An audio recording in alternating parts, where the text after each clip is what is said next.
Ve saygılar, aziz tamaşaçılar.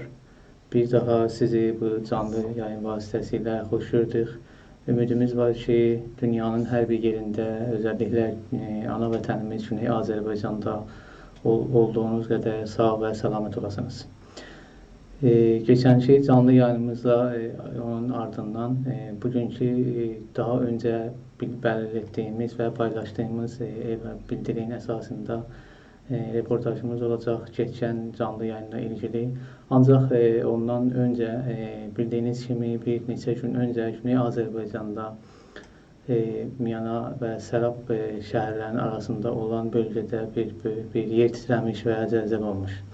Ancak burada olan mesele, orada da birçok demək olar ki, biz insanlarımızı, vətəndaşlarımızın hayatını dəyişdirdiler ve Güney Azərbaycan demək olar ki, bu zəlzələ əsas durumunun insanlarımızın gözündən pərdə önünü çəkir. Ne yazık ki, bugün gördüğümüz mənzərələr Güney Azərbaycanın özellikle kəndlərində və ya kiçik qəsəbələrində çox acınacaqlı durumdur və hər insanın, hər bir vətənsevər insanın ürəyini ağrıdır. Bu bölgəyə gələndə demək olar ki, bu təbii ki, zəlzələ təbii bir hadisədir. Ancaq bizim bölgələrdə və özellikle Güney Azərbaycanda gələndə demək olur ki, bir atalar sözü var, deyirlər ki, evlər də değişik olsa sırlar birdir. Ancaq biz görürük ki, bütün Güney Azərbaycanın sırları, ev içlərinin durumu aynıdır və bu iqtisadi cəhətdən və evlərimizin, yaşadığımız evlərin güvənliyindən və sosial ortamdan maalesef ki, çox acınacaqlı durumdur və bu bizim üçün çox kədərli və qüssəli bir vəziyyətdir ki, millətimiz bu günlərdə yaşayır. Və bu haqda bizim sosial medyada paylaşan bir çox bəlkə videolar var, əkizlər var ki, bu zəlzələ olan bölgələrdən paylaşıblar. Bərabər bu zəlzələ olan bölgələrinin oraları bir göz ataq və onlara izləyək.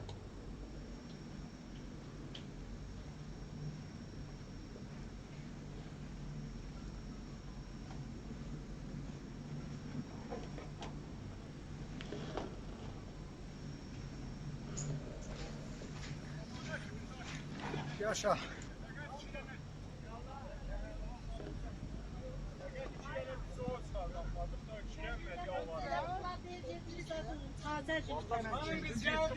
Hardan gəlmişsən? Hacı.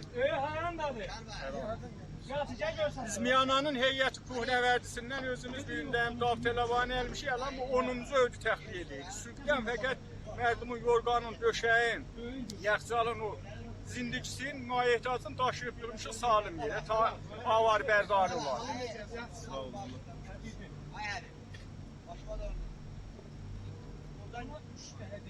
Böyle aparırdılar, yolda fotoğraflar. Kim? Zəhra abidi. Zəhra. Zəhranın evləri buradır. Haradır Yox, Zəhracıq onların evlər? evləri çox uzaqdır. Uzaqdır. Kəndin axırındadır. Necə o evlər uçur? Öyləri uçublar, durmuşlar, qaçarlar eşiyə. Ölmüşkən gəlib onu ölüblər. Onlar o birisindən qanun çıxmışlar eşiyə. Və onu yetirən olmadı. Burada mərkəzi behdaş yoxdur. Niyə? Var idi, koməkçilər gəldilər. Yox, gəlməmişdən qabaq buranın özünün mərkəzi behdaşı var. Niyə? Gəldilər, kömək elədilər. Nəfəssiz adı var idi. Qoyduqca ambulansa gedə düymənə, yolda xədim maşınca tıkan yemişdi. Bir də dayı çox qudrəti yox idi, fontələdi yolda. Yaşayırsan, cəbarlı oğlum, cəbarlı. Cəbarlı.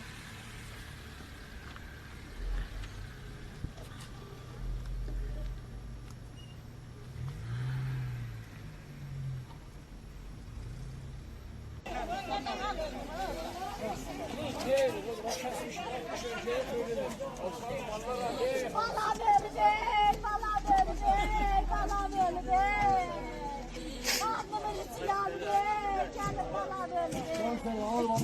Dili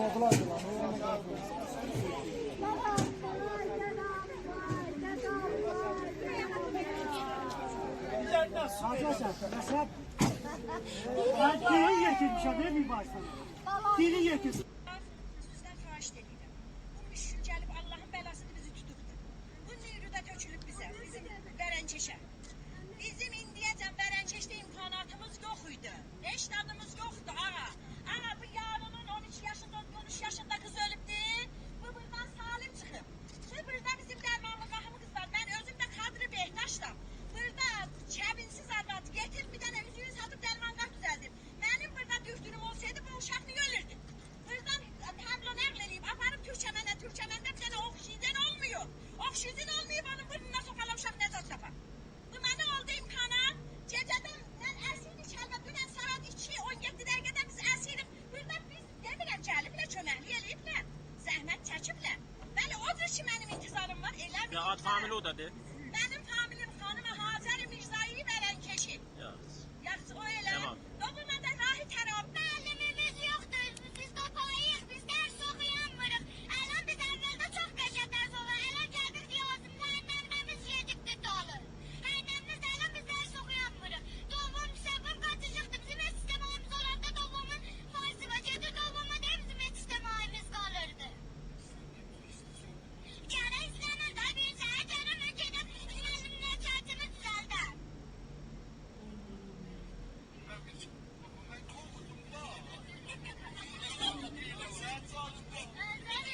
Əvvəl o benim babamı çox razı idi. Doğumu verirəm.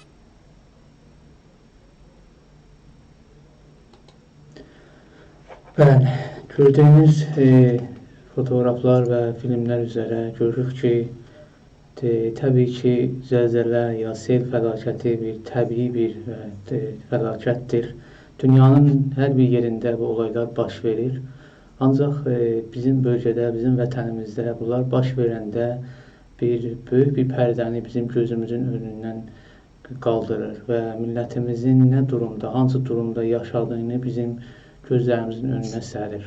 Baxmayaraq ki, bugün 21-ci yüzündür, dünya harda durub və bizim millətimiz, bizim durumumuz hardadır. Bu da çox acınacaqlı bir durumdur. Ancaq əgər bunlar keçmişdə də bugün davam edəcəksə, bugün sosial medianın vasitəsilə sizin əlinizdə olan telefonların gücü ilə bunlar yayılır, paylaşılır və bugün bu dərdlər, bugün bu acınacaqlı durum dünyaya buradan yayılanır. Bunun üçün bu məsələ, sosial media məsələsi və bunu nə cür bunu koordinə etmək bizim üçün çox önəmlidir. Təbii ki, biz çalışacaq ki, bugün devlətimiz, milli bir devlətimiz, hakimiyyətimiz olmasa da ancaq eləyə bilək əlimizdən gəldiyi qədər millətimizin səsi olaq. Bu proqramımızın ardından daha öncə ilk başda xatırladığım kimi keçən canlı yayımızın ardından bugünkü proqramımız Sayın Ərsalan bəy Çeleqani ilə olacaq. Bildiridə də yayınladığımız kimi Güney Azərbaycan Milli Hərəkətinin əsas teorilərindən ibarət gedən daha öncə liberalizm və realizm haqqında danışdıq və bugün isə milli oyanış haqqında danışacaq. Sayın Ərsalan bəy, sizi xoş gördük. Buyurun, söhbət sizdədir söz. Əziz Səid bəy və dəyərli izləyicilərimiz, o hüzünlü videoları və şəkilləri izlədik Miyana ilimizdən. Orada canlarını itirən soydaşlarımıza Allahdan rəhmət, ailələrinə səbir və yararlılarımıza acil şifalar diləyirik. Və təbii ki, bu üzücü durum bizi Səid bəy deyən kimi əgər gözümüzün önündə bəzi pərdələr var, o çiftə standardı əgər görənmirik, İnşallah ki, o pərdələri qaldırar və o çiftə standardı görməyimizə bizə yardımcı olar. Buyurun, Səid bəy. Çox sağ olun. Bir daha sizi xoş gördük ekranımızda. Keçən ancaq əsas ana mövzumuza keçək. Bugün müsahibəmizin, reportajımızın ana mövzusu olan daha öncə bəlli etdiyimiz, paylaşdığımız bildiri üzrə oyanış məsələsidir. Bildiyiniz kimi keçən həftə Söhbət bura gəldi ki, bizim realizm ya liberalizm haqqında biz realizmə nöqtəsinin detallarını açıqladıq və bu gün isə realizmin içində birləşdirən milli oyanış hərəkətidir. Həm birinci sual olaraq, həm də sizin konuya giriş nöqtənizdə bu ola bilər ki, birinci sualımız oyanış nədən ibarətdir ya oyanışdan öncə durum nədir ki, oyanışa gərək və ehtiyac var? Buyurun. Bizim millətimiz tarixdə türklər bilirsiniz, çox dövlətlər qruplar, tək Azərbaycan türkləri yox, öbür soydaşlarımız da. İranda fəqət bunu dedik ki, keçən ildə aralıqsız olaraq babalarımız hakimiyyətdə olublar. Bu bir faktdır, bir gerçəkdir. 967-ci illərdən ta 1925-ə qədər bunu biz göz ardı edə bilmərik. Demək ki, türklər məntəqəmizdə, bölgəmizdə hər zaman hakim bir millət olmuşlar. Dövlətlər içində başqa etnik məzhəb yapılardan olubdur və bunlara bir saat altında eşit bir şəkildə davranmışıq.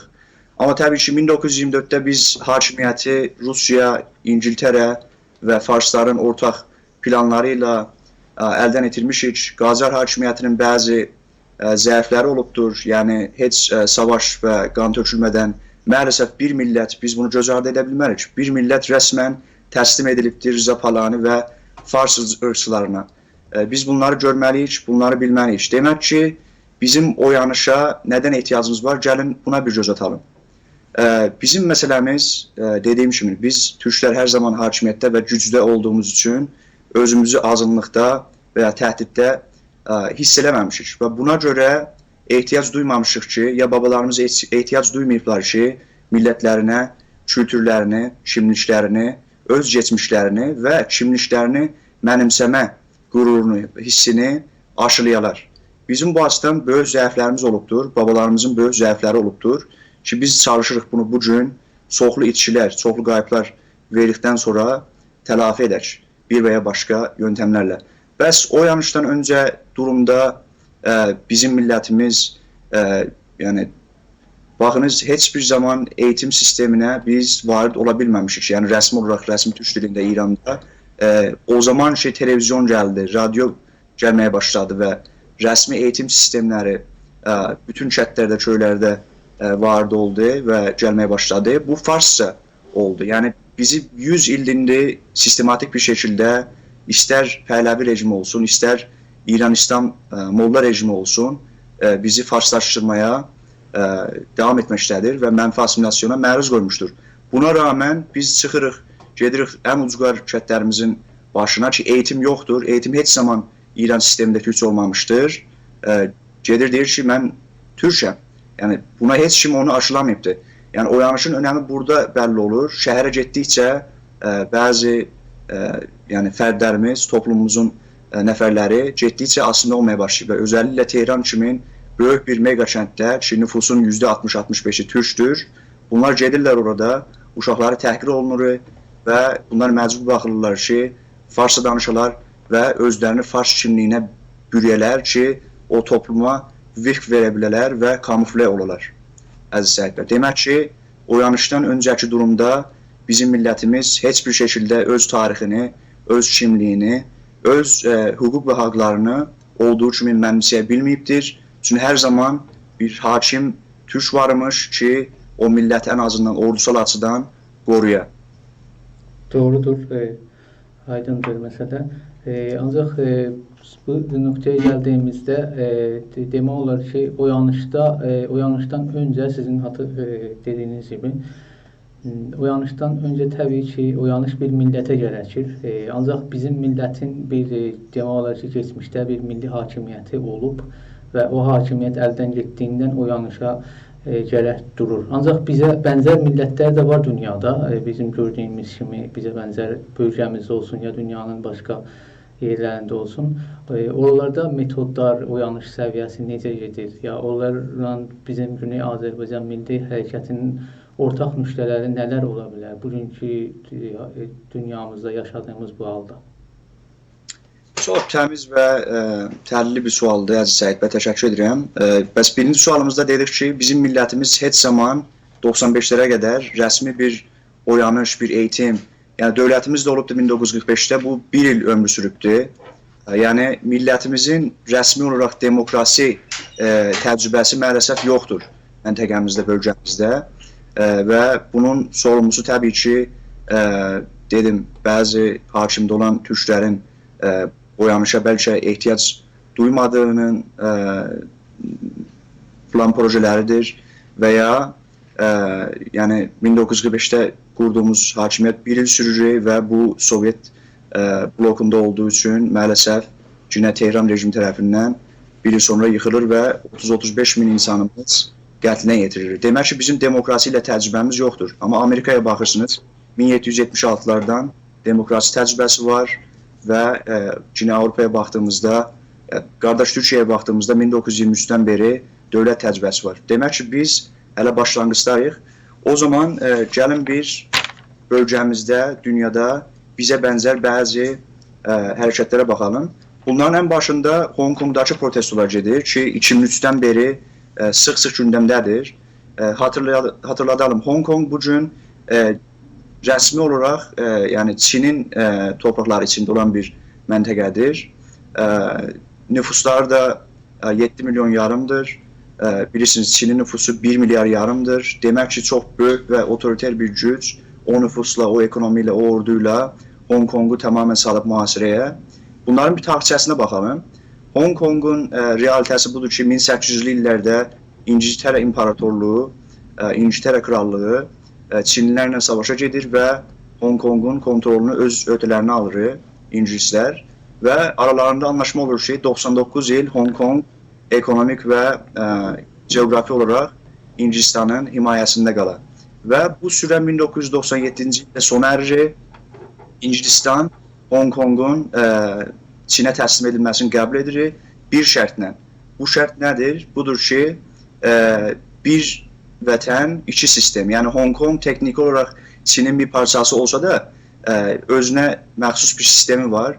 Bu sistemin də gələcəkləri budur ki, Hong Kongluların oy vermə, seçmə, seçilmə haqqı olsun, dini özgürlükləri haqqı olsun, danışma özgürlükləri haqqı olsun və toplaşma özgürlükləri haqqı olsun. Yəni istədikləri zaman öz-özlərinə oy versinlər, istədikləri şəxsləri seçsinlər, düşüncə özgürlüyü, danışıq özgürlüyü və təbii ki, protesto eyləm özgürlükləri olsun. Və 1997-də təbii bu sistemə keçirilir. Amma Çin bildiyiniz kimi dünyanın ən otoriter, ən baskıcı və totaliter rejimlərinin başında getməkdədir. Quzey Kore və İran rejimi ilə birlikdə. Bu danılmaz bir faktdır. Təbii 2003'də həmən 6-7 il sonrası Çin çalışır ki, bir yasa, bir qanun təsvib eləyə ki, Çinin əleyhinə danışanlar, Hong Konglular, bunlar cəzalandırırlar. Və 2003'də başlayır təzahüratlar, yarım milyon Hong Konglu çıxır meydanlara və barışsız etirazlarını dünyaya bildirirlər. Demək ki, bunların protesto eylemləri o zamandan başlayır. Və sizə ikinci bir tarix verim. Bəs 1997-də Hong Kong təslim edilir Çinə şərtli olaraq. İkinci bir tarix də var, 2047. 2047'nin önəmi nədir? Qərardır ki, İngilistanla Çin arasında olan anlaşmalarda 2047'də Hong Kong tamamilə gedə Çinin kontrolü və nə deyirlər, mandası altına. Amma dediyim kimi totaliter və otoriter Çin rejimi bu tarixi çox daha ileriyə çəkmə planı var. Hong Kong məsələsi niyə bu gün gündəmdədir? Bəs 2003'də dedik. 2003 bundan ən azı bir 16-17 il öncənin zamanıdır. Niyə bu gün Hong Kong yine gündəmdədir? Geçən il 2018'də bir tarixçə verim. Hong Konglu bir ər-arvad ki, xanım da hamilədir. Gedirlər bunlar Hong Kongdan Tayvana. Bildiyiniz kimi Tayvan da bir adacıqdır və Hong Kongla Tayvan arasında bir anlaşma və ya rəsmi bir ilk əlaqə yoxdur. Bu çift orada olarkən bu kişi xanımsını bir və ya başqa şəkillərlə qətlə yetirir, uşaq da təbii ki canını yetirir. Bu qaçır gəlir Hong Konga. İndi Tayvanlı yetkililər ya məsullar istəyirlər ki, bu adam təhvil verilsin Tayvana. Amma Hong Kong və Tayvan arasında suçluları qaytarma ya suçlu dəyiş-tokuş sistemi, anlaşması yoxdur. Amma bunlar təbii ki danışırlar, müzakirəyə varırlar və bu dəyiş toxuş sistemini bir şəkildə yasa tasarısına çevirirlər.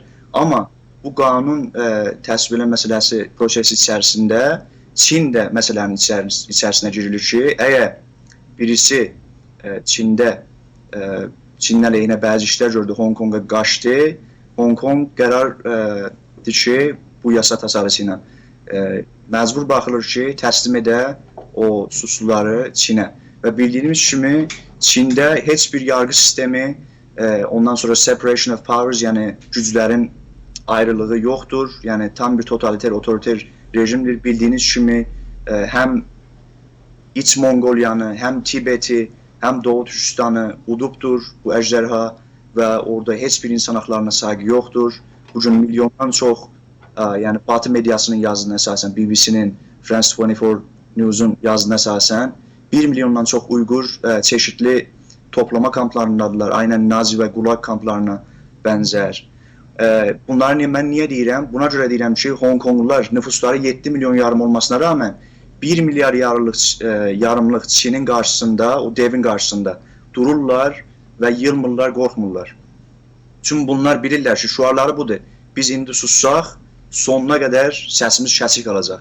Ona görə bu yasa tasarısına qarşı etirazlar yenə elə keçdiyimiz həftələrdə, keçdiyimiz aylarda gündəmdədir. Durmadan və nə deyirlər, momentumu itirmədən, o axış yüzünü itirmədən Hong Konglular dünyanın da göz önündə yüz minlərlə olaraq sadə vətəndaşından tutun öğrencisindən, öğrencisindən tutun vəkilinə, ta qazisinə hamısı eşidərlər. Çünki bilirlər ki, bu gün eşiyə çıxmasalar, protesto etməsələr qanuni və təsib olunsa, Çin bunları udacaq və bunların səsi bəlkə sonuna qədər kəsiləcək. Buyurun, Əziz Səhid bəy.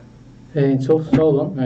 Çox maraqlı nöqtəyə işarə elədiniz. Təbii ki, Hong Kong məsələsi demək olar ki, yəni sizin verdiyiniz detallara görə Güney Azərbaycan Milli Hərəkətinin demək olar oyanış sistemisi ilə bərabər paralel şəkildə bənzərdir.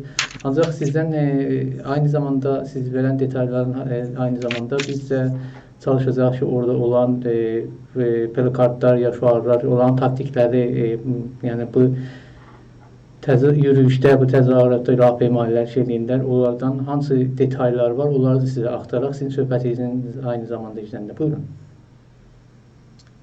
Təbii ki, yəni biz bugün Hong Kong məsələsini tartışdığımızda əslimiz budur ki, Güney Azərbaycan məsələsinə bunu yansıdaq. Burada bəzi plakatları görürük biz burada. Məsələn, burada yazıb ki, Welcome to the City of Expired Tear Gas, yəni tarixi geçmiş göz yaşarıcı qazların şəhərinə xoş gəldiniz. Keep calm and don't shoot, yəni sakin qal və bizə güllə atma. Let Hong Kong be Hong Kong, yəni Hong Kong'un Hong Kong qalmasına icazə verin. No China extradition, yəni Hong Kongluların Çinə qaytarılmasına yox. Stop killing us, yəni bizi öldürməyi durdurun. You shot us, yəni bizə güllə attınız. Və burada bəzi neçə şəkil görürük ki, Kataloniyadan, onu da biz işarə edəcək. Libertad, görürsünüz, yüz minlər dışarıdadır. Kataloniyanın da nüfusu 7 milyon yarımdır. Libertad ki, özgürlük, azadlıq yazıblar. Bura hava limanıdır, bunu da Hong Konglardan öyrəniblər ki, hava limanlarını, önəmli yerləri o cür işgal edərlər. Libertad presos politikos, yəni İspanyolcadır. Yəni politik məhbusları bıraxınız. Independensiya, yəni bağımsızlıq, özgürlük, yine demokrasidir. Və burada təbii ki, əziz və qurban olduğumuz canciyər millətimizdir. Traktor maslarından və çeşitli protestolardan. Doğrudur. Çox gözəl, yəni bu detaylarda sizin söhbətinizdə açıqlamalar verdiyinizdə aynə gəlir. Yəni sonunda da təbii ki, Güney Azərbaycanda gedən hərəkət. Bunların taktikləri nə ola bilər? Bizim üçün bu hərəkətlərin Kataloniya olsun, Hong Kong olsun, bunlar hansı metodlarla istifadə edirlər ki, edə bilərlər bizim ortaq metodlarımız olsun, ya bizim onlardan öyrəndiklərimiz nələr ola bilər? Buyurun. Tabii. Yəni baxınız, bu mənaya gəlmir ki, bugün Hong Kong gündəmdədir ya Kataloniya gündəmdədir, biz gündəmdə dəyirik. Bu mənaya gəlmir ki, bizim oyanış səviyyəmiz daha zəifdir ya onların bəlkə metodları çox effektivdir. Baxınız, bugün Kataloniyada Hong Kongun metodlarından istifadə edirlər və bu açıq bir şəkildə qürur duyurlar. Yəni deyirlər ki, biz Hong Kongla bir yerdəyik, onlarla bir mövzudayıq. Yəni hər harda bir demokrasiyə qarşı bir nə deyirlər, güc varsa, bir otoriter rejim varsa, onları incələyirlər, orada olan hərəkətləri, metodlarını kopya edirlər, yəni istifadə etmək üçün. Biz də bunu öyrənməliyik. Bəs gələlim bunların metodları nədir ki, bu qədər effektiv olurlar? Dedim sizə, 1 milyar yarımlıq Çin nüfusu, 7 milyon yarım nə deyirlər, Hong Kong nüfusu. Yəni nüfusa bağlı olan bir şey deyil, bu oyanış səviyyəsində bağlı olan bir şeydir. İnsanların nə qədər özgürlüyə, bağımsızlığa və hürriyyətlərinə bağlı olduğu məsələsidir bu. Ondan sonra İspaniyaya baxırıq, 46 milyonluq bir nüfus var. Kataloniyanın nüfusu da yine 7 milyon yarımda qalır. Yəni nüfusun azınlığıdırlar. Biz isə Cünubi Azərbaycanda İran türkləri olaraq 81-82 milyon nüfusun ən azı %50'sindən çoxuq. Demək ki, bizim avantajımız var məsələdə. Sadəcə bunların oyanış metodları nədir? Baxınız, oyanış dedik keçən dəfə, oyanış eğitim deməkdir, oyanış ərdənmiş deməkdir. Olduğumuz, içində bulunduğumuz çağla öz ayaqlarımızı vəqf və nə deyirlər, uyum vermək deməkdir. Bir insan əgər doğulursa bu dərsə başlayır, ana dilində eğitim görür və yavaş-yavaş çeşitli dərslərlə, matematiklə, kimya ilə özünü gelişdirir. Ta üniversiteye gedə, istərsə doktorasına qədər var. Bir millət də, bir millətin etkenləri də, ən ilkin etkenləri də ailələrdir. Ana dili deyirik, yəni ana uşaqlarına o dili öyrədir. Demək ki, ailələrimizə burada böyük ilkin olaraq görev düşürür analarımıza, atalarımıza. Bir uşaq doğulursa, təbii ki, Türkçə adlara çox icazə vermirlər, yasaqdır İran geografik yapısında. Amma biz elə bilərik, uşağımız dil açanda ona Türkçə danışaq, istər Tehranda olaq, istər Təbrizdə, istər İranın hər bir yerində. Biz əgər Türküksə, kimliyimizə bağlı qalmalıyıq, bağlı olmalıyıq.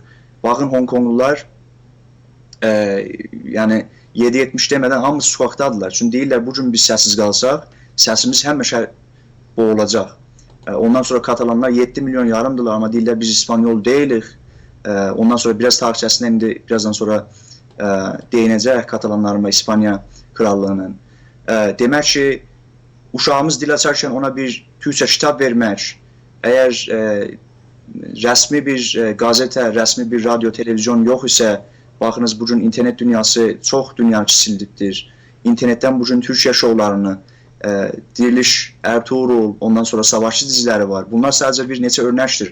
Uşaqlarımıza belə Türkiyədən şovları, diziləri, milliyyətçi, kimlikli, ruhlu diziləri izlədə bilərik ki, onlarda bir beyinlərində bir türklük kimliyi yaradılsın.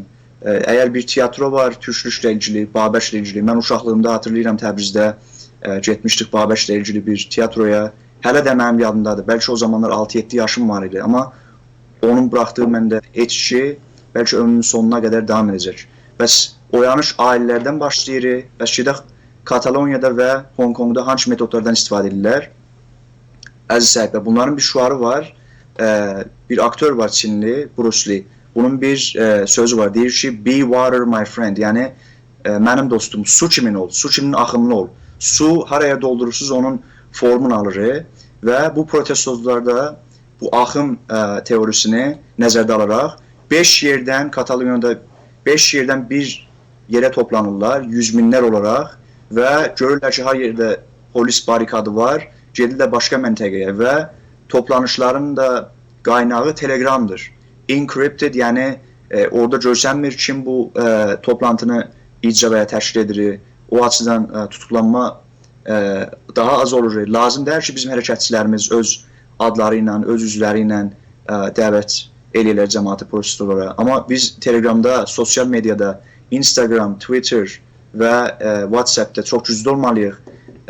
Səhid bəy başlanğıcda depremi gündəmə gətirirkən dedi ki, İran rəsmiləri saatlarca bəlkə bu xəbəri yaymadılar və ora çox gec bəzi məsullar yetişdi. Amma bu milli hərəkətçilərin şərəfli və nə deyirlər, qürurlu duruşu idi ki, oraya getdilər, vardılar və sosial media aracıyla bunu bütün dünyaya və hərəkətçilərimizə yaydılar. O cür yayıldı. Yəni İran rejiminə qalsa xəbərin duyurmaz. Yəni o belə bizim milləti dəyərsiz və özünə bir yakıt, bir yandıracaq kimi görür ki, orada bizim qurban olduğumuz millətimiz palçıq evlərdə yaşayır, başına uçur və ölür orada, yaralanır. İndi qış da gəlir yavaş-yavaş. Orada yaz çadırlarında məcbur buraxılır ailələr ki, neçə nəfər olaraq qalalar. Biz demək ki, sosial mediadan dedim ilk başda ailələrə böyük görev düşürür. Ailədən bu oyanış məsələsi başlayır.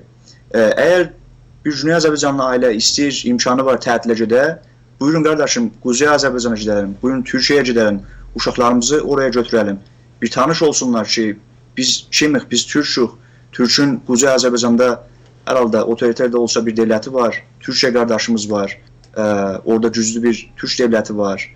Onların sistemlərini görsünlər, oradakı demokratik yapıya tanış olsunlar və bu onların beyinlərində dedim, necə ki o tiyatro mənim beynimdə ömrümün sonuna qədər qalacaq, o uşaqların da təbii ki qalacaq. Sosial mediadan, bugün sosial media ən güclü silahdır. Baxın, bizim metodlarımız barışçıldır, Gandhi metodlarıdır, Martin Luther King Jr.'ın civil unrest, yəni toplumsal etiraz metodlarıdır. Biz qorxmamalıyıq, bizim bütün haqlarımız talanıbdır. Əziz Səid bəy, İran anayasasında keçən dəfə dedik, 2-ci bəndə. Bizə deyir ki, siz əgər məhəlli yerlərdə yaşayırsınız, öz dilinizdə danışa bilərsiniz, eğitim ala bilərsiniz. Hamısı yasaqlanıbdır, geografik adlarımızı bizim dəyişdirirlər. Ondan sonra deyirlər ki, barışçı olaraq etiraz haqqınız var. Hardadır bu, harda qaldı?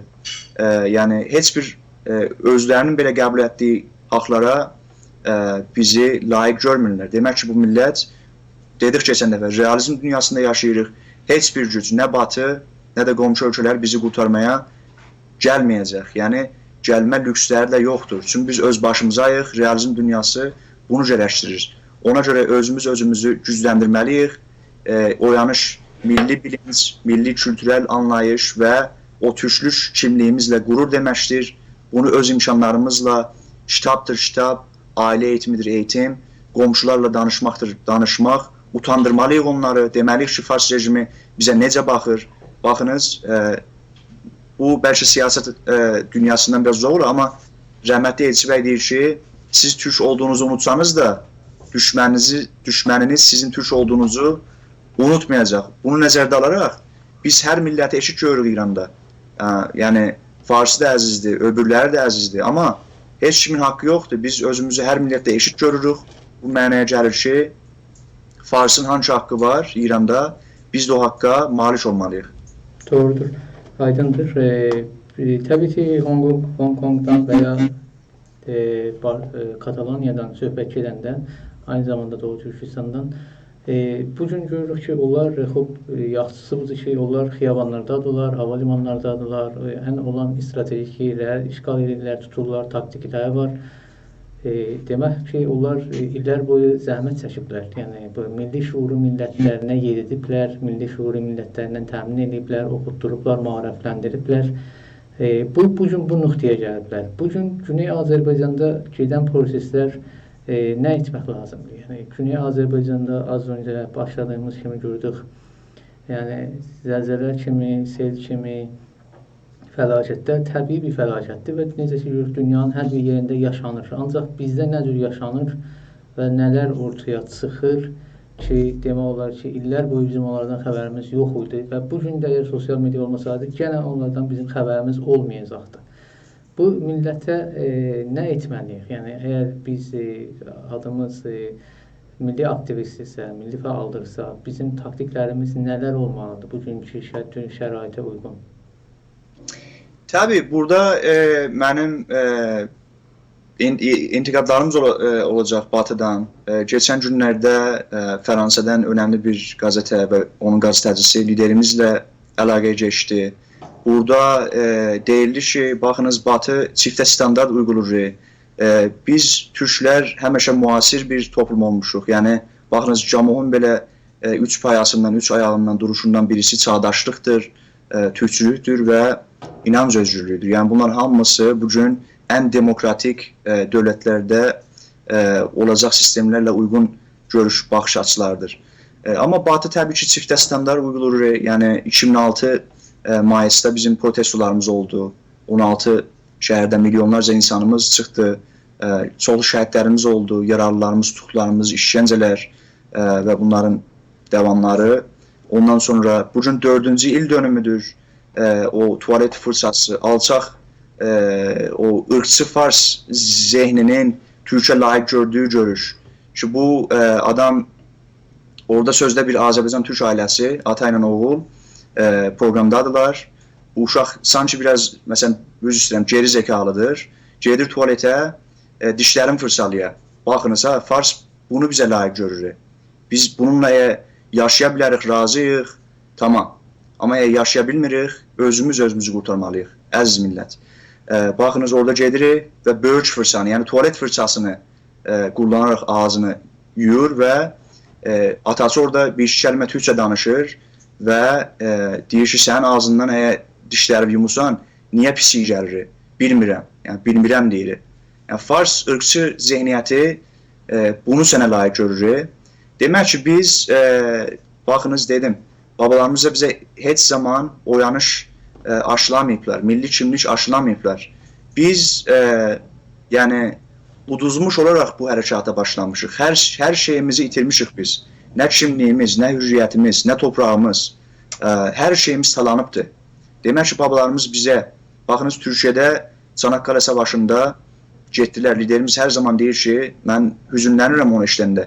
Ata 7 oğluyla getdi, o qazdığı çuxurda özlərinə məzar oldu. Amma geri qayıtmasalar da torunlarına, nəvələrinə bir sağ salim cumhuriyyət buraxdılar. Bizimkilər isə bunları biz açıq tartışmalıyıq. Biz bunları tartışmasaq, heç kim tartışmayacaq və bizə deməyəcək. Yəni, özümüzü analiz eləməliyik, özümüzü təhlil eləməliyik və özümüzün qurtarıcısı və ümidi olmalıyıq. Biz ümidimizi yitirməyəcəyik, gələcəkləri millətimizlə hər zaman paylaşacaq. Oyanışın elə birinci gərəkçəsi budur ki, millətimizin içində olduğu durumu, hangi durumdaydı geçmişdə, bugün hangi durumdadır və gələcəkdə daha yaşında durumda olması üçün nələri etməliyik.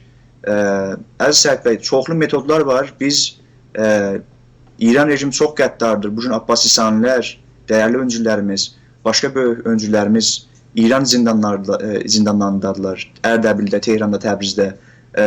Baxınız, Kataloniyada 9 indi separatist deyirlər ona, yəni ayrılıqçı lider zindandadır və buna görə protestocular, eylemcilər rahat durmurlar. Deyirlər ki, bizim liderlərimizi özgür bırakmalısınız.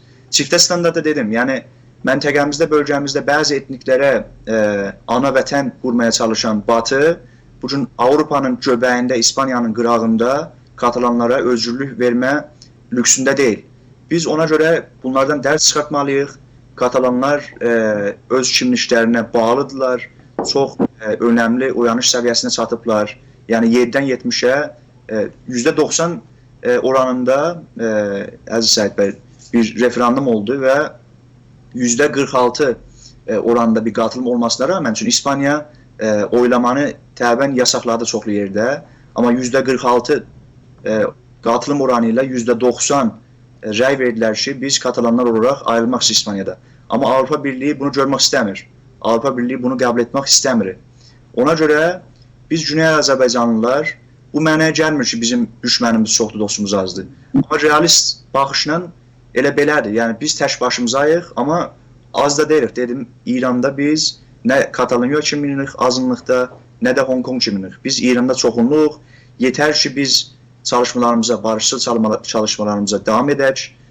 Qonşudur qonşumuza, ailədir ailəmizə, istər yaxın, istər uzaq. Utandırmalıyıq onları. Bu tuvalet fırçası məsələsidir. Ondan sonra 2006 o siz böcərsiniz, tuvaletdən qıdalanırsınız məsələlərini gözlərinə soxmalıyıq dinc bir şəkildə. Ki, qardaşım, ayılma vaxtıdır, qardaşım, oyanma vaxtıdır. Biz bu vələn alçaldılmışıq, elə bunun sustusu və sorumlusu da bizik. Hər şeyimizi babalarımıza ata bilmərik.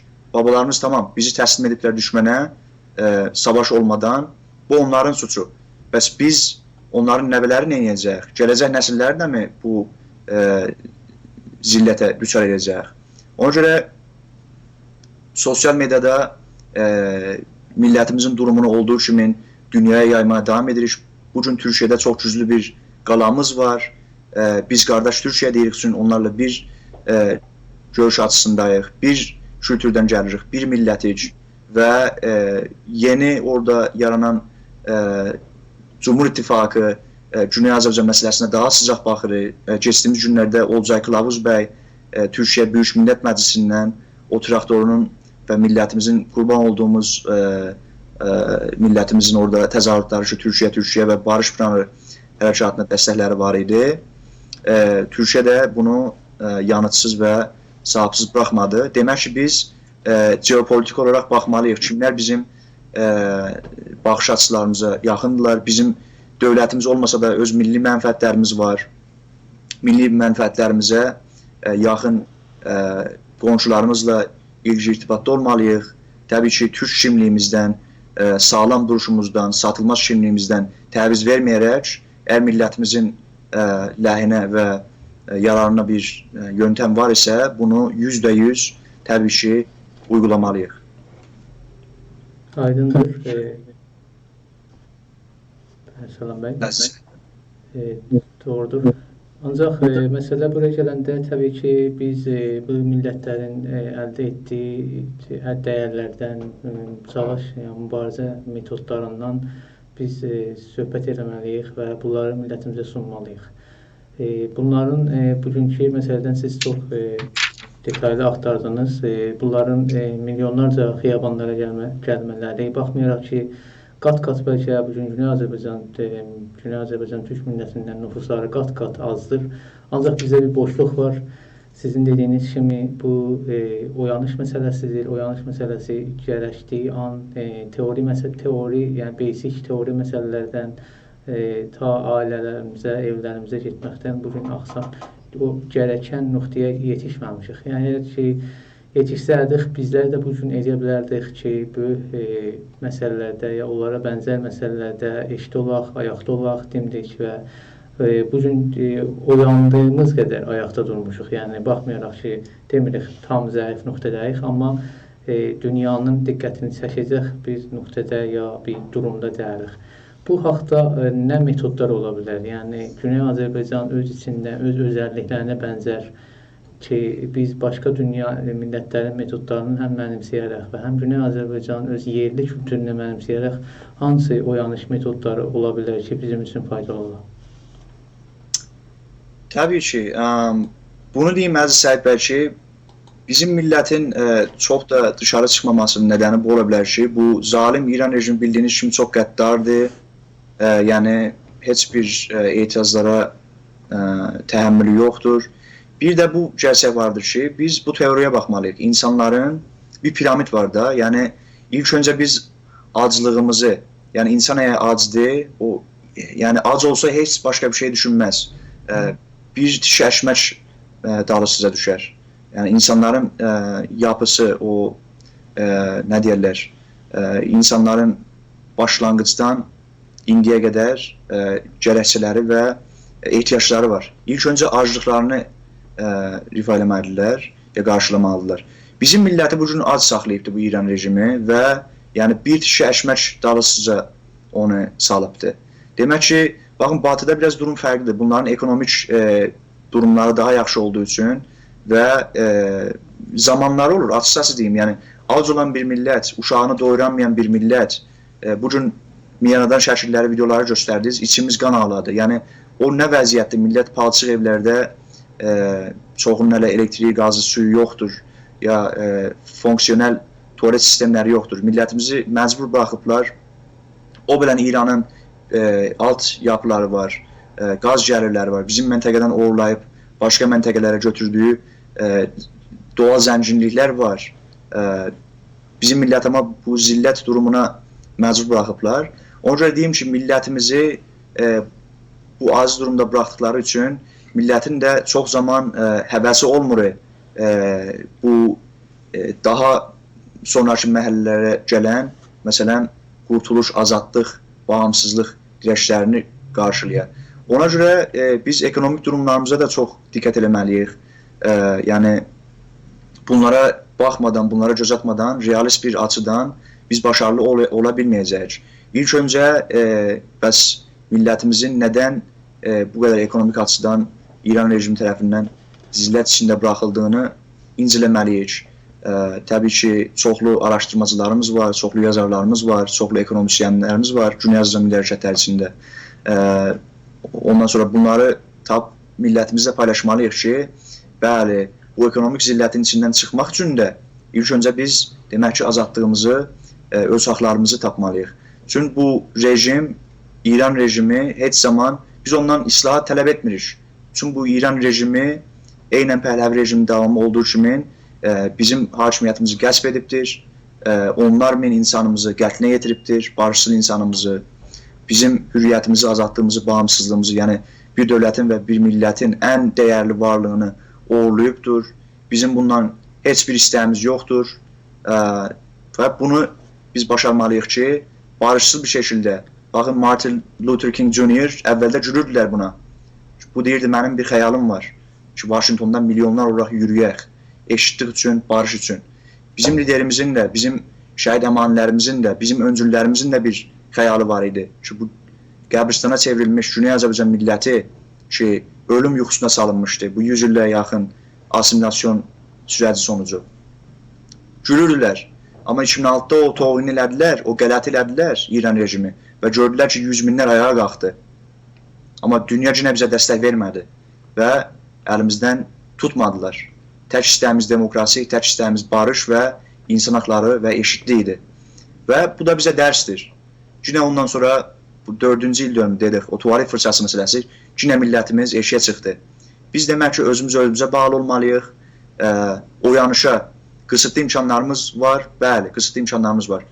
Milli hərəkətimiz bugün bu duruma gəlmişsə, şəhid əmanlərin qanı ilə, may qiyamında olan şəhidlərimizin qanı ilə, tutuqlarımız, liderimizin 63 gün ölüm orucu ilə, doktor Maküllərin, doktor Yurduqanlıların tək hücrəli silullarda işgəncə görməsi ilə bu vəziyyətə duruma çatmışdır.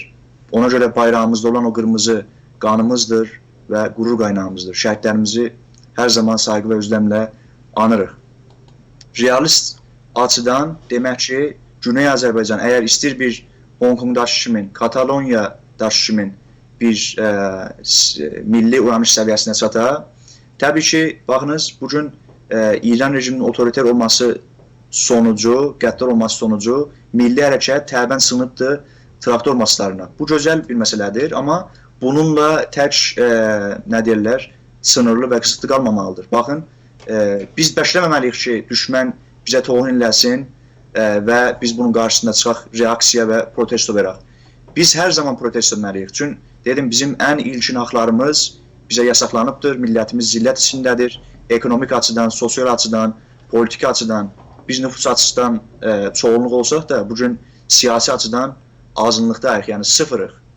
Orada bir Türk fraksiyonu da yaradılmışsa, o mən inanıram ki, sizlər də təbii analiz etməlisiniz, bu qabiliyyətiniz olmalıdır ki, çoxu elə İran rejiminə bağlıdırlar və bizim heç bir istəklərimizə, varmamızda bizə zərrəcə kömək edə bilməyəcəklər. Bunlar sadəcə kontrol metodular ki, orada İran-İslam rejimi deyər ki, bəli, baxın, türklər də burada təmsil edilir və burada təmsil olunan türklər də hamısı bizə bağlıdırlar.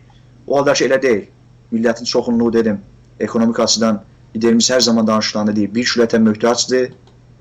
Yəni, milləti bir şəşməyin dalısızca salıblar, bizə toyun təhqir ediblər, bizim toprağımızı, vətənimizi uğurlayıblar. Bizim hər zaman protesto etməyə hazırlığımız olmalıdır və bunun da səbəbləri nədir? Saydıq. Bunun yöntəmləri nədir? Buyurun qardaşım, uca yaradan bizə beyin veribdir, uca yaradan bizə sağlıq veribdir. Ən azından ki, yeriyə bilirik, ən azından ki, düşünə bilirik. Biz bəşləməməliyik. Yəni, üniversitelərdə olan gənclərimizə böyük rol düşürük. Biz bu gün istəyirik, bizdən sonra gələn jenerasyonlar özgür, azad, hür və başı dik yaşaya, biz bəlkə özümüzü qurban etməliyik. Baxın, 2006-da gülürdülər sayın liderimizə ki, bu hərəkətdən heç bir şey çıxmaz. Amma gördülər ki, 100 minlər insan sokaklara çıxdı və haqlarını tələb etdi. Liderimizi həm öncə Türkiyədən, daha sonra da Quzey Azərbaycandan sınır etdilər. Millət bunu bilməlidir ki, bir oğlu çöyrəqanlı indi 13-14 ildir məntəqəyə buraxılmır və yəni siyasi olaraq ev həbsindədir və sürgündədir. Səni sevən, səni sayan, sənin uğrunda çalışan insanları belə edir. Ey millət, Abbas İsanilər zindandadır. Sən Abbas İsaninin qaldığı zindana bir ziyarət edirsənmi? Bunu sənə soruşuram. Sən Abbas İsaninin qaldığı, ailəsinin qaldığı evə bir ziyarət edirsənmi? Protesto eylemləri olmalıdır. Millət tökülməlidir həbsxananın qabağına ki, bizim oğlumuzdur, bizim haqqımızın savunucularıdır və İran rejiminə baskımızı və tepkimizi hər şəraitdə göstərməliyik və həm şəxsi olaraq, həm də toplumsal olaraq dedim, qonşularımızı utandırmalıyıq. Əgər birisi türkdür, türk kimliyindən bürünüb fars kimliyinə ki, özünü biraz məsələn yüksək görəyə, toplumdan vif görəyə buraxmalıyıq o işləri. Qardaşım, biz türkük, bu bizim baxın, türklük qədər din seçimdir. Bizim qədərimizdir, yəni Türk, Tanrı bizi Türk olaraq yaratdı, uca yaradan uca Allah. Və biz buna sahib çıxmalıyıq. Biz buna sahib çıxmasaq, gəlib Fars, Rus, Erməni, Gürcüstanlı və Ərəb bizə sahib çıxmayacaq. Onlar da öz mənfəətlərini düşünürlər. Ey millət, Batı da dedim, heç zaman bizə indiyə qədər doğru düzgün mediatik dəstək belə verməyibdir. Yeşil hərəkət olanda həmən işə düşürürlər, işə qoyulurlar. Amma 2006 may qiyamı olur, ulmu protestoları olur.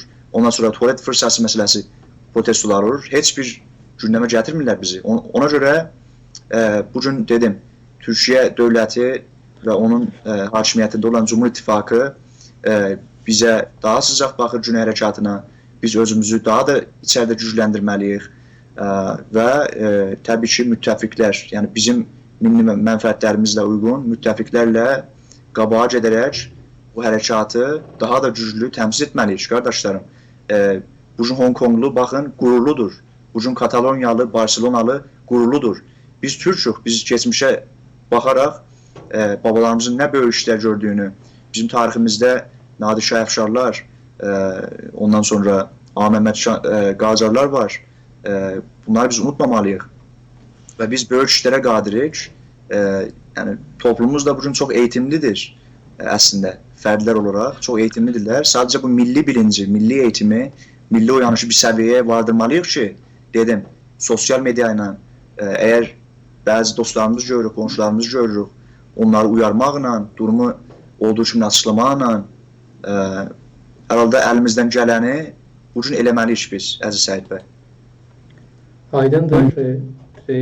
Tabii ki, sizin vurguladığınız kimi məsələ o milli uyanışdır. Milli dediğimiz milli sözü bir kiçik mahaldan, bir kiçik şəhərdən təbii ki, ötədir və milli dediyimiz nə qədər zor və güclü olursa, zorlu olursa, o qədər də sonuçta gücü var və inanılmaz bir səviyyədə milli sözlüğünün bir arxasında bir güc var. Yetər ki, bu millət bilinçləşsin, maariflənsin və uyanış metodu ilə, uyanış yolu ilə o milli kimliyini, milli yolunu tapa bilsin. Çox sağ olun, bizə zamanınızı bizə ayırdığınız üçün, bizim bu dəvətimizi qəbul etdiyiniz üçün. Son söhbəti də olaraq buyurun, sizə işləyək. Bəs dəyərli izləyicilərimiz, özümüz önümüzə inanaraq dedim, biz şəhid əmanələrin qanıyla, liderimizin 63 gün ölüm oruçlarıyla, zindanda qalmasıyla, 2 beynam faktıyla, bugün yönetim qurulumuzda olan Sayın Başkanımız Doktor Əbdullahi, sonra Genel Başkan Yardımcımız Doktor Makuylərin təşkilcəli silurlarda qalmasıyla, işgəncə görməsiyle bu hərəkət bir yerlərə varıbdır. Demək ki, özveri olmalıdır. John F. Kennedy'nin gözəl bir sözü var. Sizə 2 dənə dəyərli şəxsiyyətin sözü ilə danışım bitirmək istəyirəm. John F. Kennedy deyib ki, millətini ən çox sevən, onun üçün ən çox çalışandır. Buna bir diqqət edəlim. Yəni, milliyyətçilik kompleks bir məsələdir. Yəni, özveri olmalıdır. Millətçilik odur ki, liderimiz demişkən, milli mənfəətlərimizlə şəxsi mənfəətlərimiz qarşı-qarşı gələndə o şəxsi mənfəətlərimizi qurban verməliyik ki, millətimiz ayaqda dursun. Biz yanmalıyıq ki, millətimiz yanmasın. İkinci olaraq da Martin Luther King Jr. biraz uzun olacaq, amma lütfən diqqət elə. Çox təmiz bir analizdir bu. Deyir ki, bizim mücadiləmiz sona ərdiyində, Martin Luther bilirsiniz, Amerikada siyahilərin ya qaraların, Afrikan Amerikanların haqq eşitlik lideridir. Civil Rights Movement Leader. Ki sonra da onu maalesef suikasta uğradaraq öldürürlər. Eynən Kennedy kimi. Hər halda onun bir sözü var ki, bizim mücadiləmiz sona ərəndə və biz eşitliyə varanda bəlkə biz düşmənlərimizin bizə etdiyini və dedikləri sözləri əfv edə bilər. Ancaq bugün dostlarımızın və yaxın bildiklərimizin susqunluğunu heç ama heç unutmayacaq. Ona görə deyirəm ki, biz dostlarımıza, tanışlarımıza, qonşularımıza və tanımadığımız insanlara ki, bilirik bunlar türklər, amma özlərini məsələn başqa kamuflə etməklə daha uyğun görürlər İran sistemində. Biz bunlara deməliyik ki, bu milli yükdür, bizi bir millət olaraq əsir ediblər, bizi fərd şəxs olaraq ayrı etməyiblər, bizi hamıca türk olaraq bilirlər və ona görə bizi əsir salıblar.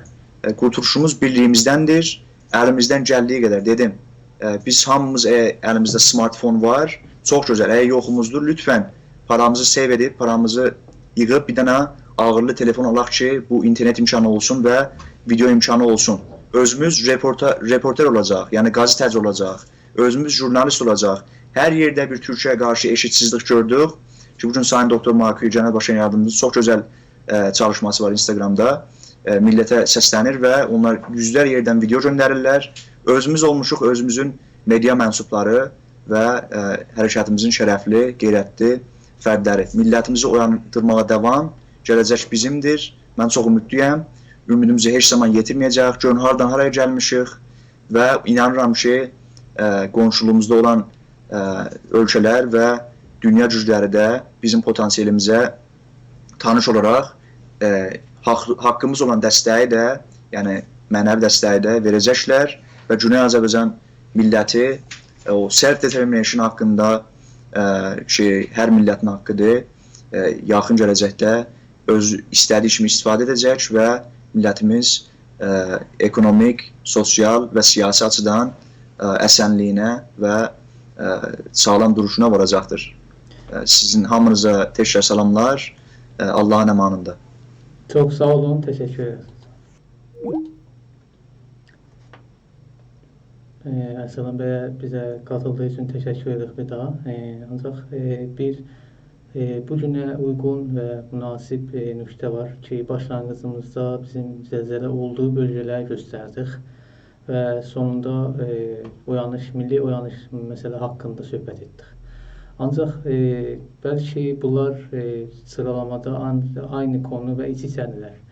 İlk başda dediyim kimi, bütün Güney Azərbaycanda bir millətimizin sırları, yaşadığı sorunlar birdir. Əgər bugün zəlzələ olubdursa, o bölgənin kəndləri ya evləri, hər hansı bir divarları yıxılıb və onların həyatları bizə göstərilirsə, demək olar ki, o aynıdır və bizim Güney Azərbaycanın başqa bölgələri də aynı durumda yaşayır.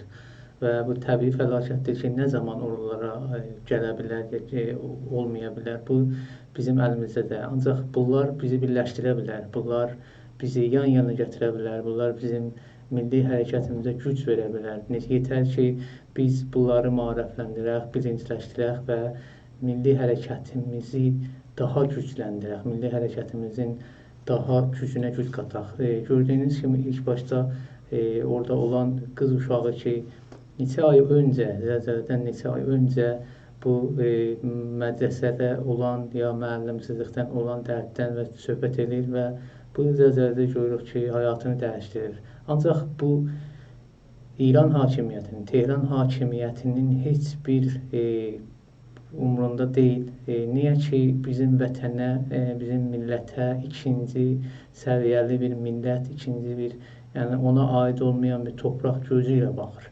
Və bu bizim sorunumuzdur, bu bizim məsələmizdir. Əgər bu gündən daha dünə qədər bu məsələlər üzə çıxmırdı və ya mediaya sızdırılmırdı, bugün hər birimizin əlimizdə olan telefonların vasitəsilə olan Sosial şəbəkələrin vasitəsilə bunları daha biz yaymalıyıq. Bunları bu gerçək tabloyu millətimizin gözü önünə sərməliyik və millətimiz bunları görməlidir və düşünüb daşınmalıdır. Ancaq bir daha xatırlamaq istəyirəm ki, bizim bu canlı yayınımız sosial media vasitəsilə yayınlanır. Aynı zamanda Facebook, YouTube və Instagram vasitəsilə. Sizlərdən istəyirəm ki, bunu paylaşmaqla bizim səsimizə səs verəsiniz və bizə bu canlı yayının davam etməsində yardımcı olasınız. Sağ və səlamət